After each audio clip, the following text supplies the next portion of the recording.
ಇದು ಇದು ರೆಗ್ಯುಲರ್ ಪ್ರೊಸೆಸ್ಗಳಿಗೆ. ಈಗ ಎರಡನೇದು ಏನಂತ ಹೇಳಿದ್ರೆ ಹೊಸ 11B.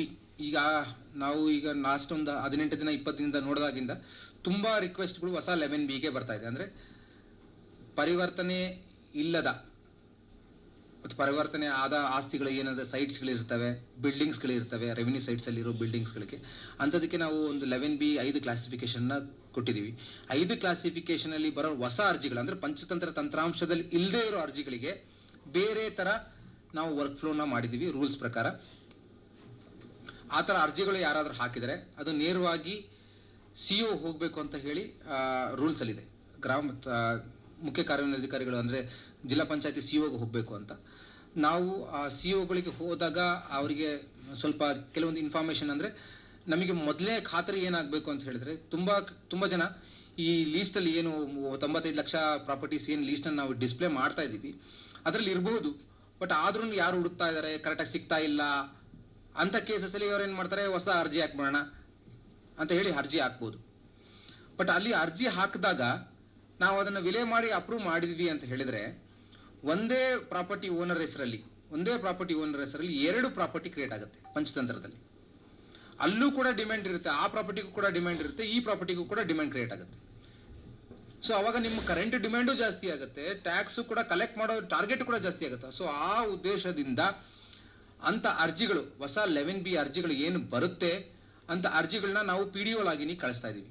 PDOದು ಒಂದು ರೋಲ್ ಏನು ಅಂತ ಹೇಳಿದ್ರೆ ಮೊದಲನೇದಾಗಿ ಅದು ಪಂಚತಂತ್ರ ತಂತ್ರಾಂಶದಲ್ಲಿ ಇದ್ದಿಲ್ಲ ಇಷ್ಟು ದಿನ ಅನ್ನೋದನ್ನ ಅವರು ದೃಢೀಕರಿಸಿ ಆ ಏನು ಅರ್ಜಿಗಳನ್ನ ನಾವು ಜಿಲ್ಲಾ ಪಂಚಾಯತಿ ಕಳಿಸ್ಬೇಕು.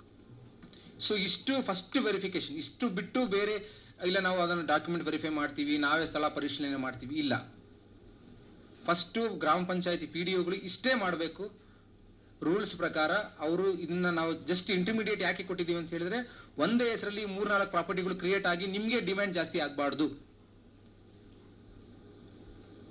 ಆಮೇಲೆ ಡಿಲೀಟ್ ಮಾಡ್ಕೋಬೇಕು ಅದು ಮಾಡ್ಕೋಬೇಕು ಅಂತ ಹೇಳೋ ನೆಸೆಸಿಟಿ ಬರಬಾರ್ದು ಅನ್ನೋ ಉದ್ದೇಶದಿಂದ ಅಂತ ಅರ್ಜಿಗಳನ್ನ ನಾವು PDO ಲಾಗಿನಿ ಕಳಿಸಿ ಇದು ಪಂಚತಂತ್ರದಲ್ಲಿ ಇದೆಯಾ ಇಲ್ಲ ಅನ್ನೋದನ್ನ ಕೂಡ ವೆರಿಫೈ ಮಾಡಿ ನಿಮ್ಮ ಮ್ಯಾನ್ಯುಯಲ್ ಡಾಕ್ಯುಮೆಂಟ್ಸ್ ಮತ್ತೆ ಈ ಪಂಚತಂತ್ರ ಚೆಕ್ ಮಾಡಿಕೊಂಡು ಈ ಅರ್ಜಿದಾರ ಏನ್ ಹಾಕಿದ್ದಾರೆ ಇವ್ರಿಗೆ ಈಗಾಗಲೇ ಇಲ್ಲ ಪಂಚತಂತ್ರದಲ್ಲಿ ಅಂತ ಹೇಳಿದ್ರೆ ಅದು ದೃಢೀಕರಿಸಿ ನಾವು ಜಿಲ್ಲಾ ಪಂಚಾಯತಿ ಲಾಗಿನಿ ಕಳಿಸ್ಬೇಕು.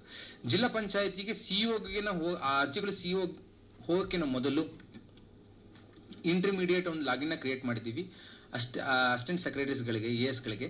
ಸೊ ಅವರು ಈ PDO ಇಂದ ಬಂದಿರೋ ಅರ್ಜಿಗಳನ್ನ ಅಂದ್ರೆ ಪಂಚತಂತ್ರದಲ್ಲಿ ಈ ಪ್ರಾಪರ್ಟಿ ಇಲ್ಲ ಇಲ್ಲಿವರೆಗೂ ಇದನ್ನ ಹೊಸದಾಗಿ 11B ಕ್ರಿಯೇಟ್ ಮಾಡಬಹುದು ಅಂತ ಏನು ದೃಢೀಕರಿಸಿ ಬಂದಿರುತ್ತೆ ಅಂತ್ಯ ಅರ್ಜಿಗಳು AS ಲಾಗಿನಿಗೆ ಬಂದಿರುತ್ತೆ ಅಂತ ಅವರು ಏನು ದಾಖಲೆಗಳು ಇರ್ತವೆ ಏನು ಅಪ್ಲೋಡ್ ಮಾಡಿರ್ತಾರೆ. ಈಗ ಏನು 11B ಕ್ಯಾಟಗರಿ ಪ್ರಕಾರ ಈಗ ಅವ್ರದ್ದು ಸೇಲ್ ಡೀಡ್ ಆಗಿರ್ಲಿ, RTC ಆಗಿರ್ಲಿ, EC ಆಗಿರ್ಲಿ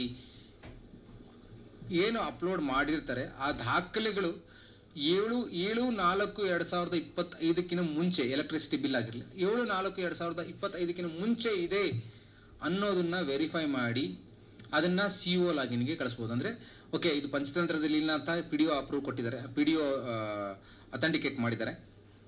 ಅವರು ಅಪ್ಲೋಡ್ ಮಾಡಿರೋ ದಾಖಲೆಗಳು 7/4/2025 ಮೊದಲಿದೆ. ಸೊ ಇದಕ್ಕೆ ಹೊಸದಾಗಿ 11B ನಾವು ಸೃಜನೆ ಮಾಡೋದಕ್ಕೆ ಅನುಮೋದನೆ ಕೊಡಬಹುದು ಅಂತ ಹೇಳಿ ರೆಕಮೆಂಡೇಶನ್ಸ್ ಮಾಡಿ ಅವರು ಜಿಲ್ಲಾ ಪಂಚಾಯತಿ ಸಿಇಒಗೆ ಕೊಡಬಹುದು. ಜಿಲ್ಲಾ ಪಂಚಾಯತಿ ಸಿಇಒ ಅವ್ರದ್ದು ಫೈನಲ್ ಡಿಸಿಷನ್ ಆಗುತ್ತೆ. ಅಲ್ಲಿಂದ ಬಂದಿರೋ ಅರ್ಜಿಗಳನ್ನ ಅವರು ಮತ್ತೆ ಪಂಚತಂತ್ರದಲ್ಲಿ ದೃಢೀಕರಣ ಮಾಡ್ಕೋಬೇಕು.